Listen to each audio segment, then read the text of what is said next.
In the year the railroad ate the horizon, and men tried to fence the wind, a town called Red Bluff wore dust like a second skin. Heat beat the buildings until paint curled, and the sign over Mason Hart's auction yard hung crooked, the letters turning the color of old tobacco. Noon came down with a glare, and with it came a crowd that smelled like sweat and iron and wanting. Nathan Cole rode in quiet, hat brim low, a coat that had seen too many miles, and a horse whose ears moved like hands taking notes. He tied off at the trough, let Ironfoot drink, and stood a moment in the shade to taste the day. It tasted like a coin left on a windowsill, hot metal, and a hint of something sour, the kind of day men made bad choices and called them fate. Inside the yard, Mason Hart stood on a platform with a ledger and a smile like a knife turned sideways. He was a big man made bigger by confidence. Hair slicked flat, vest too tight over a belly that had never missed supper. People said he could sell a man his own boots and make him think he'd made a fine bargain. Nathan drifted to the back, leaned into the shadow of a post, and watched the parade of things the West called property. A set of harness, 2 mules, a crate of dishes, a piano with 3 dead keys, a boy too thin to lift the crate he stood beside. Men bid the way coyotes pick bones, quick, mean, loud. And then the yard shifted. A woman stepped onto the platform, hands tied in front with rope someone had bothered to comb so it looked tidy. Her hair was black as a crow's wing after rain, braided back from a face that refused to kneel. The dress she wore had once been white and had learned a new color from the road.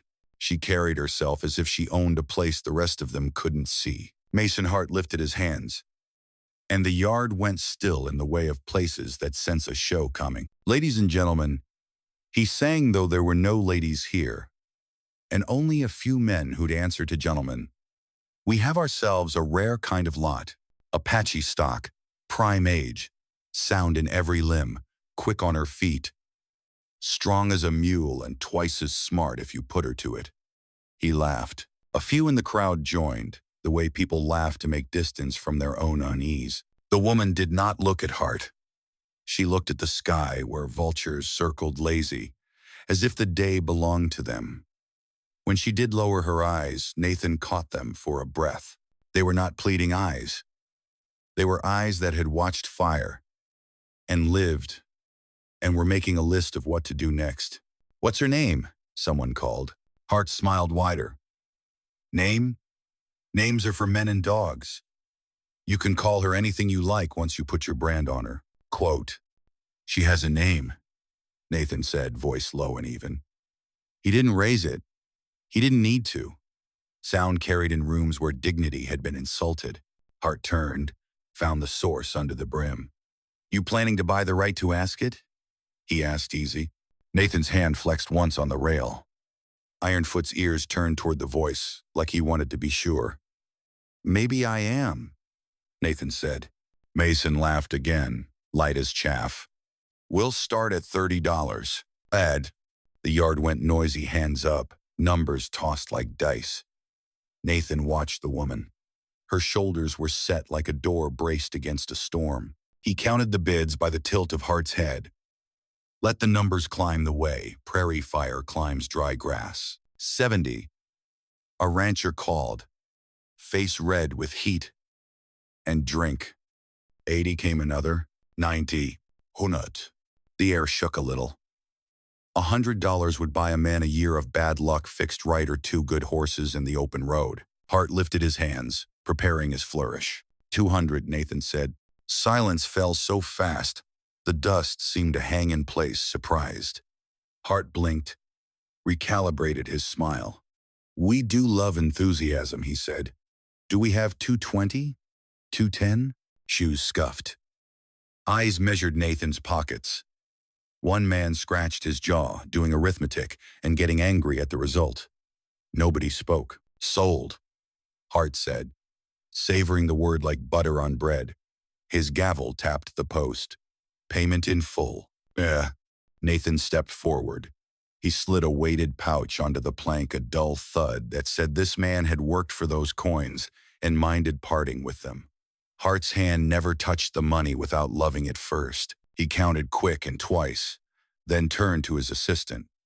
There was a paper, crisp and legal as language can make theft look. "Your bill of sale," Hart said, extending the certificate like a priest offers a wafer.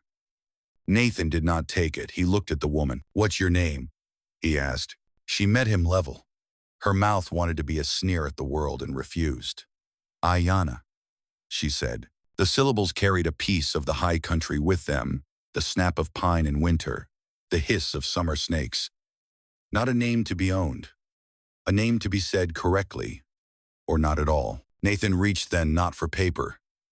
For the small knife he kept at his belt. He took the bill of sale between two fingers like something dirty, tore it once, twice, let the pieces drift in the yard air. They fell in a small white storm that made men step back the way they do when a truth walks through their plans. "You just threw away $100 of proof," Mason Hart said, pleasant as a host instructing a drunk that the door was over there. Nathan's eyes were quiet. "I didn't buy proof," he said. "I bought a rope." He cut the knot at Ayana's wrists in a single pull. Rope fell. Her hands came free. She flexed them once and did not rub the skin where the fibers had burned. She didn't give the rope the courtesy. Mason Hart's smile held, but something behind it took a step backward. "You a generous man, Mr. Nathan Cole," Nathan said. "Mr. Cole," Hart went on. "What you do with your property ain't my affair. But the law did not make her," Nathan said. "It won't keep her." Quote, a murmur rolled the yard like heat haze. Men shifted. Some looked away. Some looked at Nathan with the kind of attention men save for a problem they might need to deal with later. One, in a vest too clean, touched the butt of a pistol at his back, the way a child touches a charm. Ayana watched Nathan with the same carefulness she'd given the sky. He had cut the rope. He had not grabbed her arm. He had not claimed anything aloud. His posture said he knew the shape of violence and did not need to decorate it. "Where are you going?" she asked. Nathan's mouth tilted like humor had been given 5 seconds and used 4. "I was going to buy flour," he said. "Maybe coffee." "You spent coffee on me," she said. "It needed spending," he said. For the first time that day, Ayana smiled. It was small, and it changed the yard. Mason Hart's assistant stopped writing mid-scratch. The boy, too thin to lift the crate, sighed like the air had been let back into a room. Nathan stepped away from the platform without looking at Hart again. He kept his hands where everyone could see them. Ayana walked with him through a lane that opened because dust always finds the path of least resistance, and men often behave like dust. At the gate, Nathan paused. "I have a place," he said, not turning. "Out past the cottonwoods. 3 rooms if you count the loft. Well water that's honest. You're free to walk wherever you're walking. But if you want a meal that doesn't come from somebody else's pockets and a bed no one has the right to bang on, there's a door that'll close behind you." She cocked her head. "You're not asking for what men ask." "I'm not good at asking," he said. "I'm better at building. Sometimes I get to build the thing I meant." Something moved in her eyes, skepticism sliding over, and letting something older put a foot down. "I will walk behind you," she said. "If your back is brave." "It's stubborn," he said. "It'll have to do." They left Red Bluff slow, because leaving fast looks like running, and both of them had done enough of that. Ironfoot's hooves knocked the road's ribs in an old rhythm. The town fell behind the way bad weather does when the wind changes still there, but not in front of you. They crossed a creek thin as a thirsty vein and passed fields where corn had tried, failed, and was trying again. The cottonwoods stood where the land cupped a bit of green and shade. Nathan's place sat back from the road as if it had learned not to draw attention boards grayed by sun. A porch that had remembered rain. A door that had been made twice and would hold. Nathan dismounted, showed his palms like a man entering a holy place and not sure of the rules. He didn't open the door for her. He opened it, then stepped back. Ayana moved past him with the grace of someone who knows every corner of a room the first time she walks in it. Her eyes counted bed in the corner, quilts faded but clean, a table scarred by knives that had cut bread in arguments, a shelf with 3 books and a small carved bird, a jug, a basin, a bar of soap worn down to honesty. She stopped at the window. Outside, a wind that didn't know how to tie knots ran the grass flat and let it go. "It is not a prison," she said, voice soft as a new thing. "No," he said. She turned. "If I leave tonight, the door knows how to open," he said. "You will not follow?" "I will look at the door," he said, "and listen to what it says." "What does a door say?" "Sometimes it says you're a fool," he said. "Sometimes it says you did the one right thing you could manage. We'll see." She took in his face for a time that made him want to look away and did not let him. "What will you ask?" she said. "I'll ask if you're hungry," he said. "I am," she said. He cooked like a man who had not only fed himself beans, bacon, coffee thick as a sermon and twice as unforgiving. He placed the plate on the table and sat opposite, a space left between them, like a promise not to reach across before language did. They ate with the silence of people who want their mouths for food and their eyes for measuring. After, he washed the tin plates and dried them with a cloth patched so many times. Each square of it had a history. "I will sleep there," Ayana said, nodding toward the bed that had learned to be still. "You will sleep." "I've a loft," he said, pointing to the ladder. "The boards creak when they're angry. Don't worry, they like me." She smiled that small smile again. It was not for him. It was for the room, telling it what kind of night it would be. He climbed later, careful, the ladder answering each step with a small sound like a friend clearing his throat before speaking. He lay under a roof he'd fixed with his own hands and watched the cracks of light along the seam where 2 boards had married badly. He listened to the wind learn his chimney. He listened to Ayana's breathing even out and then soften further, the way a person's breath does when their body tells them it's safe enough to forget itself for a few hours. Sleep found him without asking for his worst memories. When dawn colored the seam with a touch of gold, he went down and stoked fire and made coffee that apologized as it worked. He took her a tin cup and set it on the table and left before she came out, because some moments should be given a chance to keep themselves. They learned each other the way land learns rain gradually, with gratitude it doesn't show off about. She swept the porch with a rhythm that suggested she didn't think dust was an enemy, so much as a neighbor who overstayed. He mended the fence, wires singing in his hands. She took a knife to vegetables with a precision that said she would have been a surgeon if something else had been kind in her childhood. He fixed the hinge on the door, so it closed with a sound like 2 hands agreeing. They spoke in small words first. Where to stack wood, which bucket stayed by the well, and which by the pump. Quinn, the boy from the general store, brought flour and a message from the world. Mason Hart laughed all night at the story of the man who paid to cut a rope and the fool's pride that made him do it. Nathan shrugged as if the laugh didn't know how to find its target. A week became a line of days that looked the same only if you didn't look hard. Ayana went out at dusk and walked to the cottonwoods. She stood with her palm on the bark and whispered, and if a man had been the sort to mock, he would have said she was talking to trees. Nathan wasn't that sort. He asked, "Who listens?" "Those who aren't trying to speak," she said. "You hear them better that way."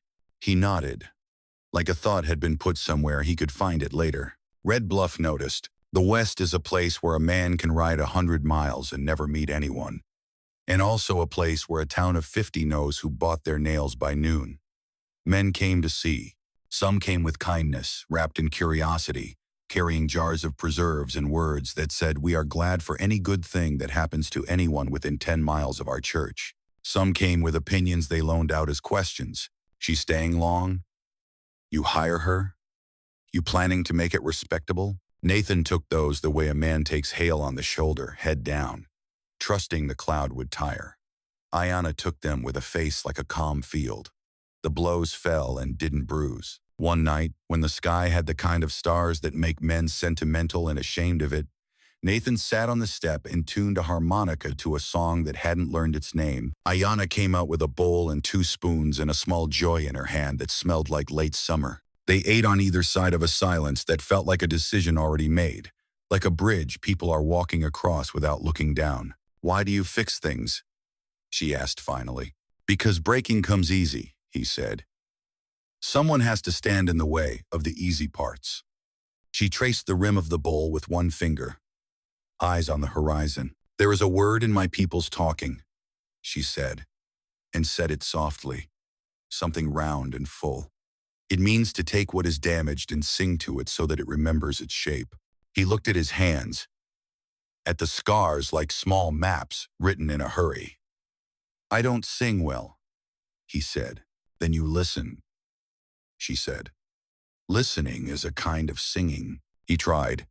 He listened to the wind cut new paths through the grass. He listened to the cottonwoods tell each other things gossip shouldn't. He listened to the way Ayana walked through the house, a little quicker past the door, slower by the shelf where the carved bird Saturday. He listened to the night breathe. He listened to himself an old song with new words trying to find the tune. The first real test came on a Monday that smelled like thunder and knives. Mason Hart rode out with 2 men and a grin that hadn't improved with sunlight. He reined in at the edge of Nathan's fence, kept his horse's hooves off the property line as if the ground burned there. "Cole," he called, sweet as pie left out overnight. "We got business old as God."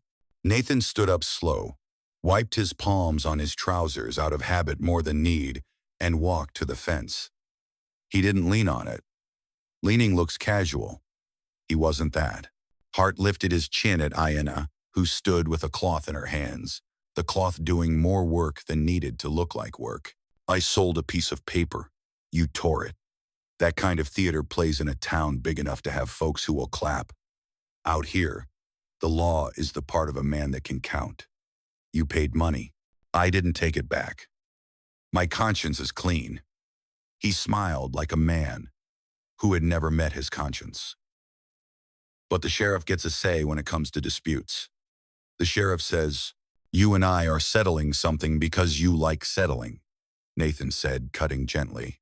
"The sheriff hasn't said anything yet, and if he had, I'd have heard it before you." Hart's smile wavered, then stuck. "You got the money to make this a respectable arrangement? Preacher needs paying for words." Nathan looked at Ayana. He did not look past her. He did not make her a piece of the conversation. He put the question where questions belong. "Do you want him to stop coming?" he asked. She folded the cloth. Her eyes were clear. "Words made by a man in a black book do not make a door strong," she said. "But sometimes they make a fence men see, even when there is none." Hart laughed. "Hear that? She knows the tune. Even savages like a little paper when it keeps dogs off." Nathan didn't look at Hart. "Do you want the paper?" he asked Ayana. She took a breath like she was smelling rain. "I want the coming to stop," she said. "I want to choose when I open the door." "All right," Nathan said. He slid his thumb under the fence rail and made a small decision. "We'll do it." Quote. Hart jerked his reins, triumphant. "We'll do it tonight," he said.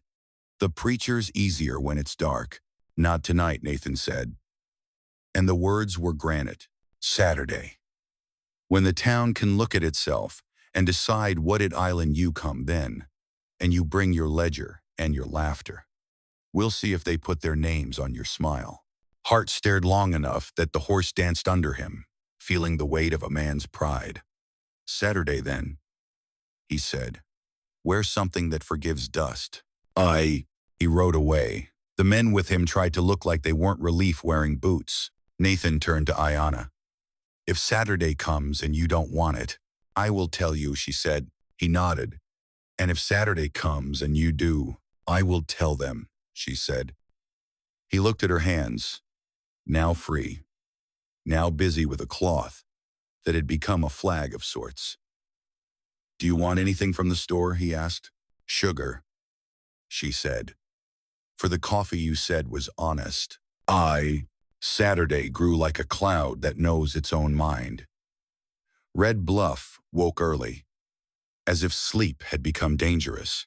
The preacher ironed his voice, which is a thing men do when they suspect they haven't anything else ironed. The sheriff put on a clean shirt and kept a hand near his belt, where it didn't show. Jonas at the store baked something with apples to remind himself God had meant for sweetness to exist. Nathan shaved. He had a knife that had learned his face. He put on the coat he only wore when the world had to be told he could be formal if it forced him. Ayanna braided her hair with a blue string that had belonged to her mother. And if anyone had told her mother what that morning would be, the woman would have nodded and tightened the braid. They walked to town side by side. Ironfoot followed without a rein. The cottonwoods marked them out and then let them go. The street parted. Mason Hart stood on the steps of the church, arms spread like a man welcoming the kind of sinners that spend money. "Friends," he announced, though friendship had not been established, "we're gathered to—" "Stop," Ayanna said, and her voice was not loud. It didn't need to be. She stood at the bottom of the steps and looked up at the preacher with a steadiness that made men take their hats off without knowing why. "You will ask your questions to me." The preacher swallowed. He was a man who had learned to walk between decency and the people who paid him to point at it. "Do you enter this house freely?" he asked. "I enter no house not my own," Ayanna said. "But I will stand on these steps, because the sun is honest." Mason Hart chuckled. "She's a poetry book, Cole. You sure you want to spend nights with metaphors?" Nathan didn't look at him. "Ask her what you have to," he said to the preacher. "And make sure the words hold." The preacher tried again, this time truer. "Do you take this man with your whole will?" Ayanna looked at Nathan. For a heartbeat, Red Bluff fell away. "Yes," she said. The preacher turned. "And you, Nathan Cole, do you take this?" "I take her word," Nathan said. "I will take her anger and her quiet. I will take the days when I am the problem and the ones when I am the chair she needs to sit on. I will not take what is not given." Quote, the preacher blinked, then found the line in his book he could live with. He said the words that make the West behave for 10 minutes at a time. He put their names together where the town could see them. Mason Hart handed over a paper he had not expected to enjoy giving. And he did not enjoy it, and that did the town more good than the paper would admit. They walked home through a street that found polite ways to be moved. A boy threw a handful of rice and then apologized when it hit Nathan's hat brim. A woman dabbed at her eyes and later claimed the sun had been in them. The sheriff tipped his head in a way that said if anybody came to argue with this, he'd spend the afternoon being inconvenient in their doorway. At the cottonwoods, Sparrow stood among the trunks holding a braid of blue stone and hair, a twin to the one that hung by Nathan's door. She lifted it and tied it to a branch so the light struck it just so. "Kept," she said. Ayanna reached up and touched the braid, her fingers pausing on the red thread that ran through. "Kept," she said back. They ate bread with honey and coffee so sweet Nathan had to sit down to take it. Evening laid soft hands on the land, and the house learned two people the way rooms learn. Later, under the quiet that follows law when it's been gentle for once, Nathan lay with his arm under Ayanna's neck, awake, counting nothing, and let the ceiling seem go dark. He dreamed that night, but not of fire. He dreamed of rain he hadn't earned. Morning didn't come with trumpets. It came with chores, the way good days do. He went to the well. She lit the stove. The world rolled forward on its small, necessary wheels. Red Bluff found ways to object in whispers instead of shouts. Two men walked past the gate and said savages, loud enough to be heard, and then walked faster when they realized hearing could be a two-way skill. Mason Hart kept his ledger fat and his mouth busier than usual. A rider with a clean shirt and a dirty heart came down from Abilene carrying a letter with the kind of words law uses to make itself taller. He left with his jaw a different shape. courtesy of the sheriff's knuckles and the fact that the town had decided to keep this one good thing where it could see it. There were hard things. There always are. Ayana woke one night with a cry caught in her mouth, a hand raised to block what wasn't in the room. Nathan didn't ask names of ghosts that didn't belong to him. He sat and held the edges of the dream until they cooled. She didn't say thank you in the morning. She made coffee so precise he knew the language had been understood. A storm came hard and wrong from the north, cold for June, and tore the roof free of the shed as if the sky wanted to look in. They worked in the rain, hammer and leather, soaked to the bones and younger for it. She laughed once, and he kept the sound in a place between his ribs that had forgotten what to store. He taught her the harmonica's one true trick, how to let breath become something besides debt. She taught him which herbs make stubborn meat. Remember, it wants to be tender. He showed her how to set a snare without guilt. She showed him where to set it without fools. Word got to places words shouldn't go. A man rode in wearing the wrong boots for this land and asked loud where the man named Nathan Cole lived with the Apache woman he'd purchased. The town didn't give him the answer. It gave him directions to the far spring and a canteen with a hole that would empty him out before the question got there. He came back slower and didn't ask again. Sparrow brought a small bundle and placed it on the table without preamble. For when blood changes its song, she said, and walked out before embarrassment could arrive. Ayana untied the cloth and found a worn shirt so soft it had learned to be a blanket and a rattle made of gourd and pebbles that made a sound like rain on a tin roof. Nathan looked at the bundle, then at Ayana. The world went still the way the world goes still before a hawk drops out of it. She met his eyes with a mix of pride and fear that had taught generations how to stand. It might be soon, she said. He reached across the table. Not to own he'd learned that lesson, even before the yard, but to let his hand be a place to set a weight. She placed hers there, light as a promise and as heavy. Then we build the kind of roof that keeps the right things in, he said. Red Bluff could not abide long without a test.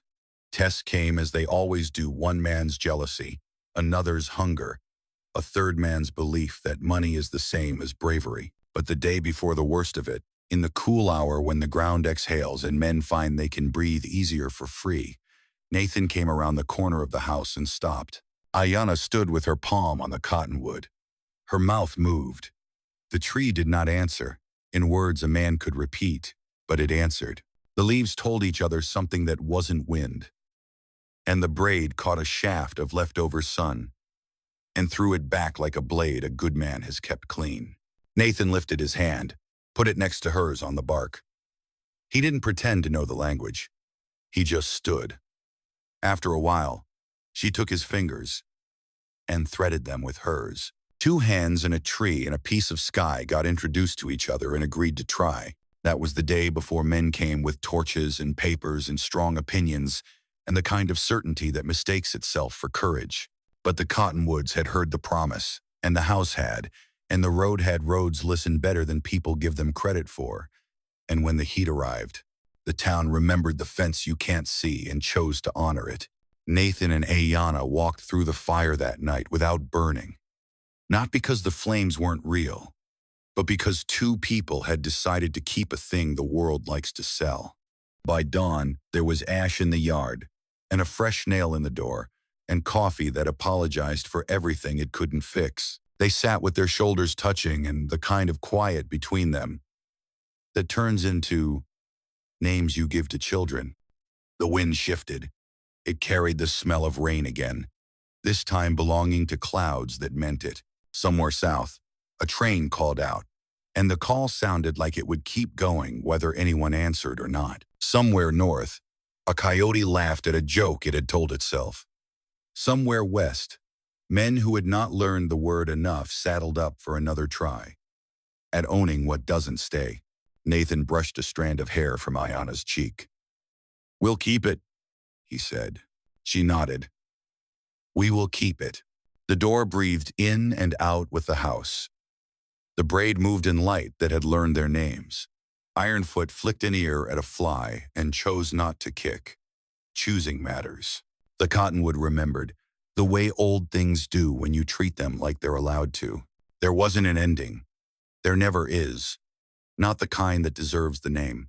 But there was a road headed out, and another road headed in, and a small place between them where two people had put down a table and said, "This will be where we eat and argue and forgive, and raise a boy or girl who will think the world is as big as the sky and also as small as a hand."